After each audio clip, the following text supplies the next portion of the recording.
Hey everybody, Radioactive here with another exciting release. Today is October 1st, and today marks the 6th anniversary, or you call it the 6th birthday, of my shop, Radioactive's Designs. And to commemorate such an occasion, I am releasing a new blaster. Well, it's kind of an old blaster, about a year and a half old at this point, but with a new barrel and a new name. The Radson BA. Some might call it badass. I would call it break action. It is pretty exciting. You can see by the name on the side here. This is the Silly Shell version of the break action Radson. Now, and I actually really like this. Talanax has been calling it the Bass Edition. Break action, Silly Shell. Now, I don't know if anybody knows who, or if everybody here knows who Bass Reeves is, or was. He was the first African-American ranger in the Old West, I believe. I could be getting that just slightly wrong, but that's kind of the gist of it. It's kind of the basis of the Lone Ranger. And this is a hand cannon, pretty stout. It's got that cowboy-esque feel, or, well, ranger-esque feel, I guess. So let's get into some of the stats first. We have the standard spring, the 6-coil, 2.75-inch double ground open-end K25 spring that it is. And this is also going to be currently the only power configuration that the break action barrels will have. Now that might change as more shell types become available, and they will in the future, but this is only releasing with the one barrel. So it has that spring, it has a slightly shortened plunger tube, but it's not lost any of the draw. It's 40 millimeters of draw with a 53.975 millimeter inner diameter plunger tube. If I remember correctly, that's 91.57 cc's of air, which is slightly more than a standard Lynx in a hammer shot size form factor. It is, of course, hammer action. It has a, I believe it's called a hair trigger. At least the hammer shot called it a hair trigger, but the trigger is the catch. So it is extremely, like, it's not moving at all. If it does move, it's firing. And then, of course, the barrel.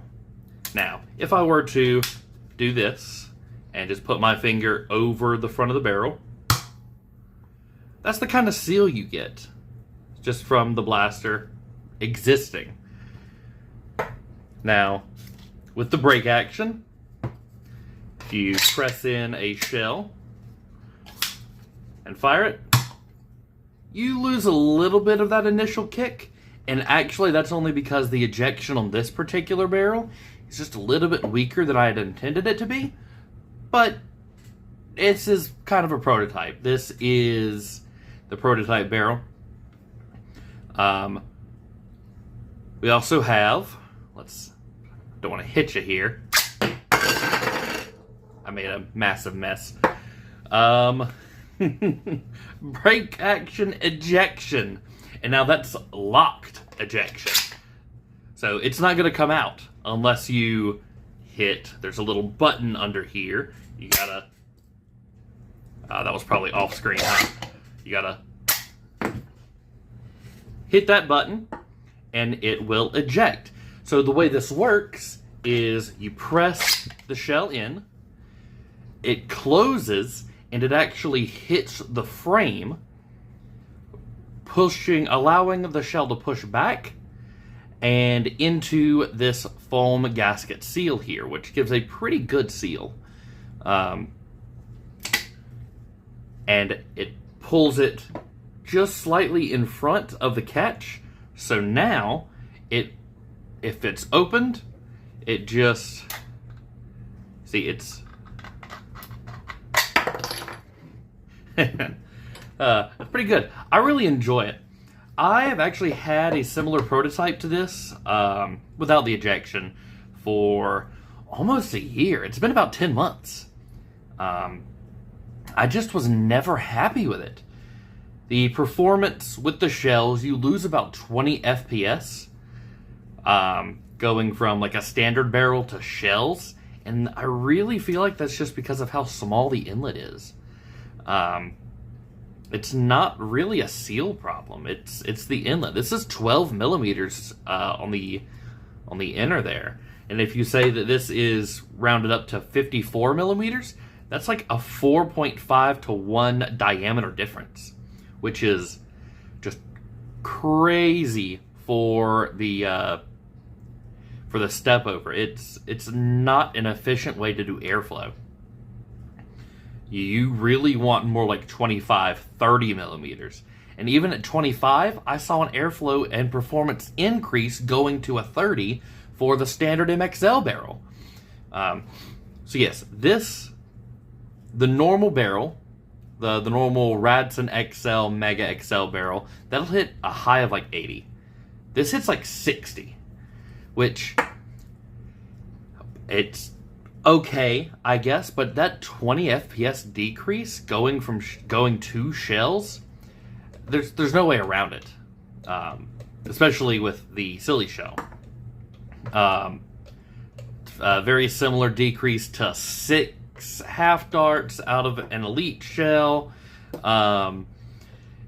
The triple N1 shell is about the same performance as 5 in-series darts are out of the normal in-series shell. Single ultra hits 90 FPS, where 4 ultra with the static barrel hits 80. The mega barrel hits almost 80, and with 3 it's 65. But the static barrels can't do it all, and that's the main thing. You're gonna lose some performance over the standard Radson XL static barrels, but you're gonna get that modularity. You're gonna get Mega XL. You're gonna get 3 Elite or 6 half. You're gonna get 3 in series. You're gonna get a Mega. You're gonna get an Ultra. There's even Boomco, and I don't have a Boomco barrel. There are also other options. You could technically single it down for just single half dart. You could do like a Demolisher spigot shell. There is just so much you could do, and then you have one platform for it. Especially with the ejection, which is... Ooh, I just hit my light. Which is extremely fun. I really enjoyed it. Alright, I will just sit here, close it, or put a shell in, close it, open it, just constantly if I'm not doing anything else. So performance is, so let's go 60. With 3 Elite, it's about 80 or 75. With 6 half, it's more like 55. 3 in series is like 80. A Mega is like 80. An Ultra is like 90. 4 Boomco is like 55. This singled Elite, this is actually just an Ultra barrel that I shoved some 5/8 509 aluminum into that I had. I think this is like, what is that, 6 inches? And I'm only getting like 120 with this, which is okay, I guess. That's just because, once again, you're trying to get all of that air necked down into nothing, basically. It's an incredible difference. And as much as people like to say that I'm kind of a wizard when it comes to stuff like this, even I am limited by physics. So let's actually get into how the barrel works. There it is. So, if you just remove these two, I think they're, hex head, countersunk, I don't know exactly what they're called. I don't quite remember. So, we have the kind of the base here, right? Nothing really will change between the different brake action variants here. Now, this one will change for different inner diameters. I did try to have like a basic one that would work, but 20 millimeter would actually push so much pressure against the back of the shell instead of directing it through the shell that it would blast the barrel open and eject the shell. Actually have even firing a dart, it would fire the dart poorly and then flip open and eject the shell, which was fun but not intended or functional at all. So the way all of this works, we have 4 of these little ball plungers on each side of the frame here. Now these 6 hold it closed. Let's see if you can see that. There are 3 little indentions here that they sit into, holding it closed. I did try magnets to begin with, and it just wasn't consistent, and there was no real good way for me to actually keep the magnets in there. And magnets are kind of dangerous and annoying to work with. So I went to this, and this was way more consistent. I also added a hold open with just these 2 here, and then there's a little like indentation in here that sits into, so it holds open. It's not going to just be a struggle keeping open.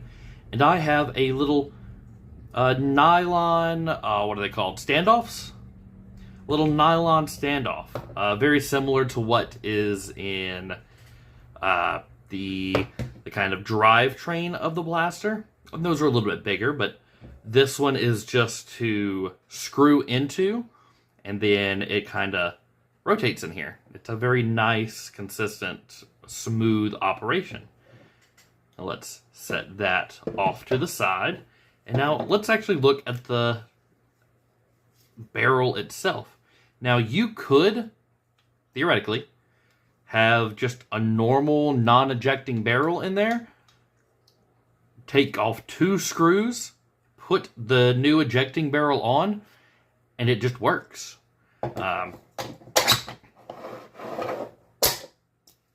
It just works because all the ejection is held inside the front of the barrel. There's nothing on the blaster itself that makes the ejection work except this hitting the frame of the blaster. So let's get into the meat and potatoes here. So I have 2 screws right here, holding kind of the cover piece on, the main cover piece. You remove that. You see the catch here. It kind of rides in this really nice little area that is between these 2 little blocks that the main cover go into. This being a prototype, it's actually, of course, not the finished version. There will actually be 2 of these little elastic bits in here that are going to be pulling it down. You see it where it comes out of the barrel here, and that is smooth, nice and smooth. So it's not going to get caught up in any holster or anything that you might already have. Let's see if we can flip that out of the way, we have a secondary cover in here, which holds the ejector, like sled in place. So let's see if I can kind of show that. Excuse me. In the front, you see this little hole right here. And normally, the elastic would be flush here, but I made a mistake, and that's why the seal isn't that good on this one. And the ejection isn't as strong. So we have the whole sled. We have the whole sled in here.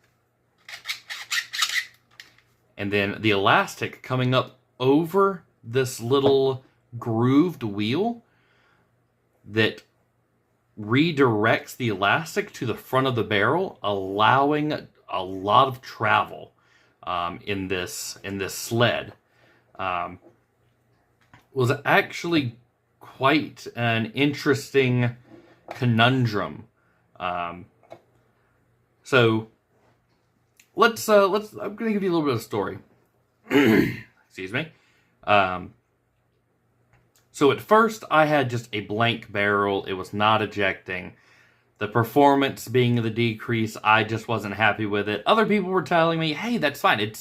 This is going to be pretty much for HVZ and like lower performance. Like you're never going to have shells for these high performance games. Unless the shells are acting as a magazine, which is just like, yeah, okay, singled basically.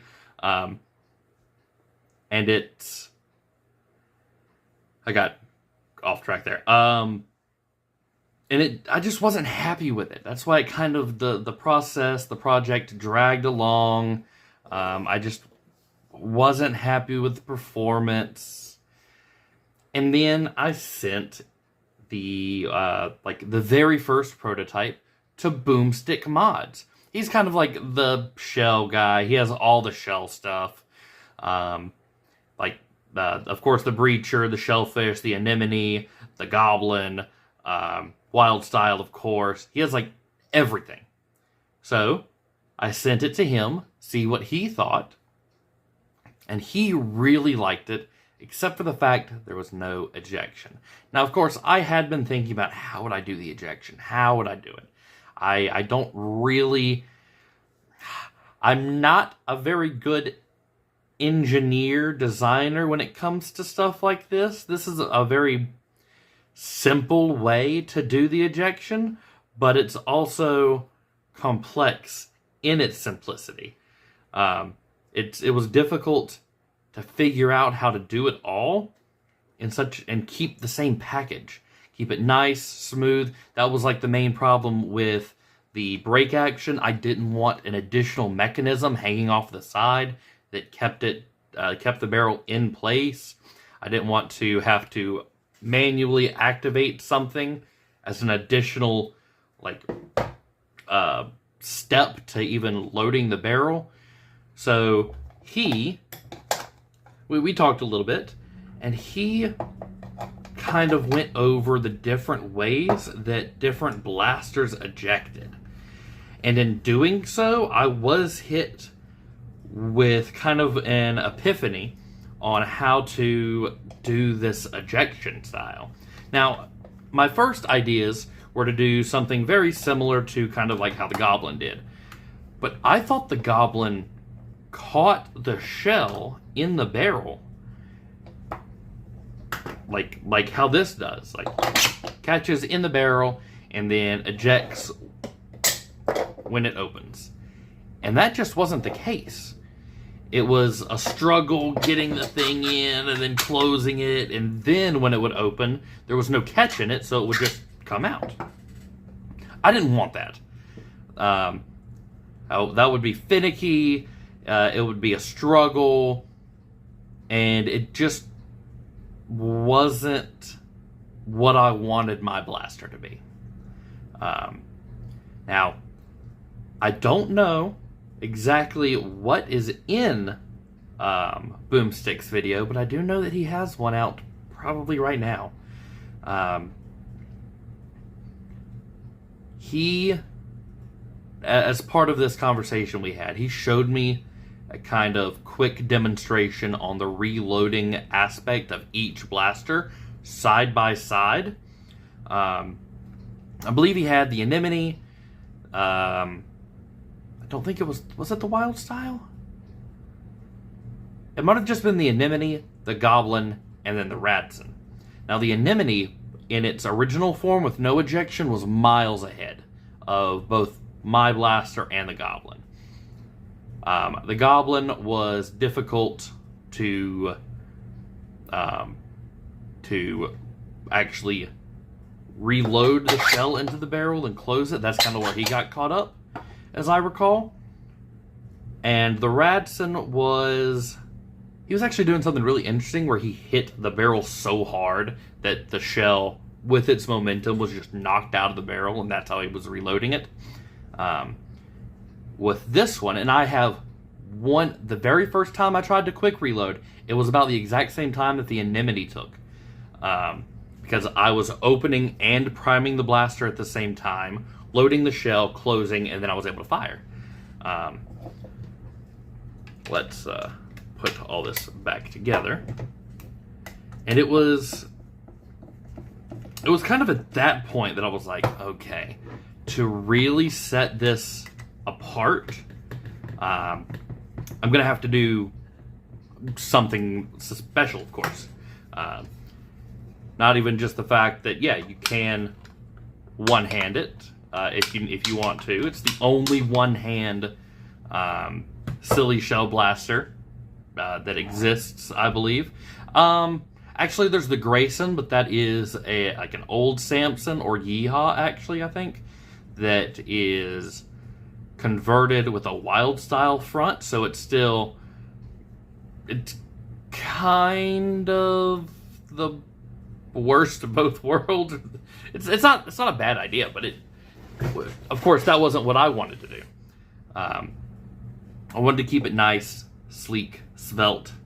I wanted to perform the way that I've come to expect from the Radson, and for what you've come to expect and respect, I guess, from the Radson. And I think I was able to achieve it. So let's actually show all my different shell types. I don't have all of them, and it does not like rival shells. At least Silly's rival shells. So let's MXL. It's going to fire off into a corner. And then I'm going to eject over there. We've got Ultra. We'll do Ultra next.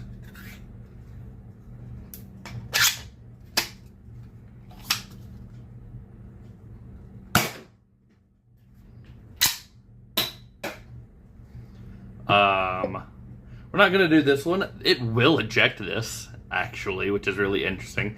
This is actually an old one. I ejected it the first time and broke the rim off when it hit the floor, so we're just going to set that over there. We've got Boomco. Now, I think I can fit 5 in here. And, of course, this will work with both Gen 1 and Gen 2 Boomco darts. Not that very many people have the Gen 2 Boomco.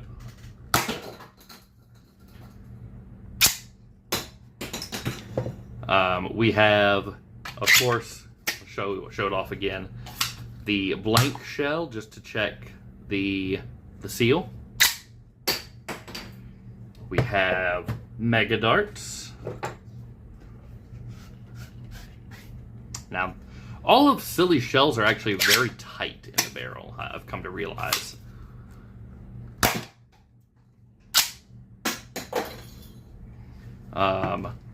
N1 next. This will do basically whatever you want it to do.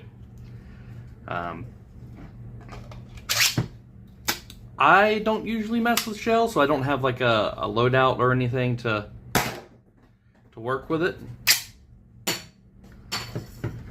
And then we're going to do first 3 Elite. And then I'm going to try to quick reload over the table here. once I've loaded the 6.5.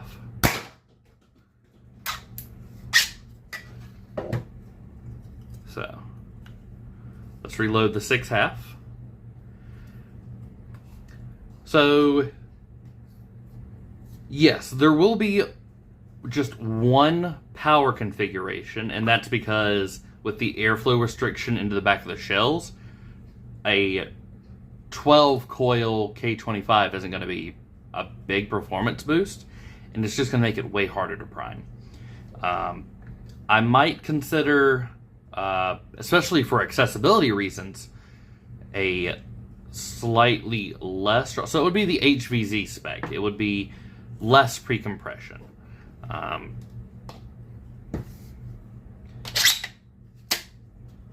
Oh, I was supposed to do a fast version here. Okay, let's see. So the way you do it, I'll do it slow for you first. So you fire.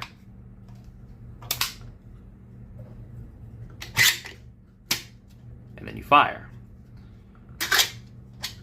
Let me try to do it fast. Oh, and I hit my camera.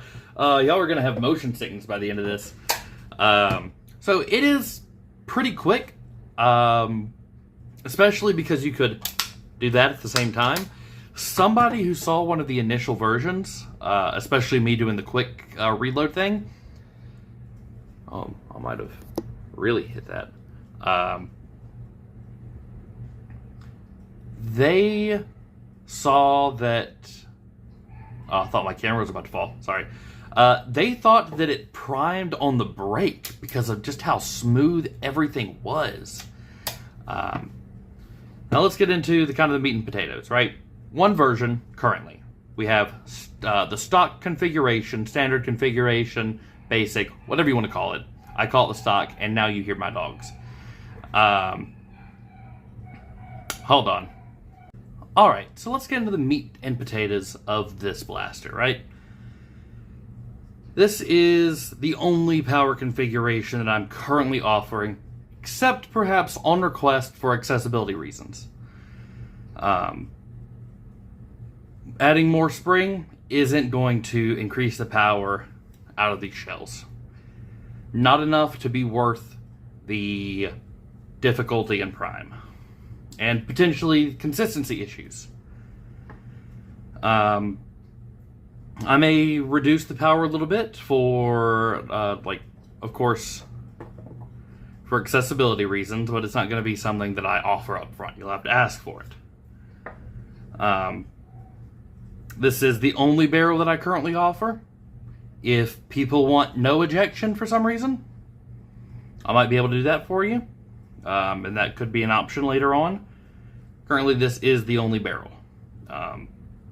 There will be more in the future, and if you look in the product description, you'll see which barrels. I have Sludge-Fire Shell, Trilogy, Spring Thunder on my list, and there are only like 3 people in the United States who even have access to Sobek stuff. But I will make a Sobek shell version for those 3 people. And of course, if anybody in the EU who has access to a Sobek, I might be able to do that for you.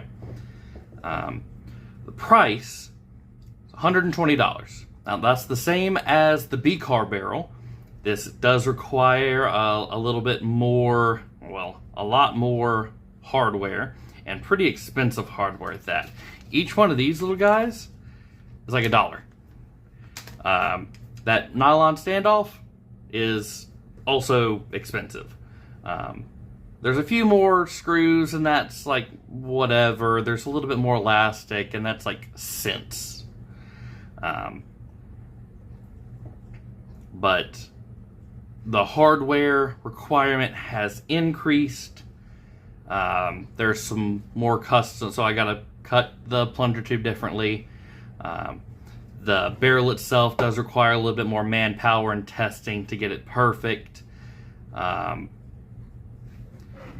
It's So it's about the same effort for me, and of course, the barrel is going to be a longer print, bigger print, more material. The actual frame itself is more material because it has to be stronger to resist the bending. So of course that's gone up. So it's, in the end, it's about the same effort as doing a B-car barrel for me. So that's kind of why I've priced it there.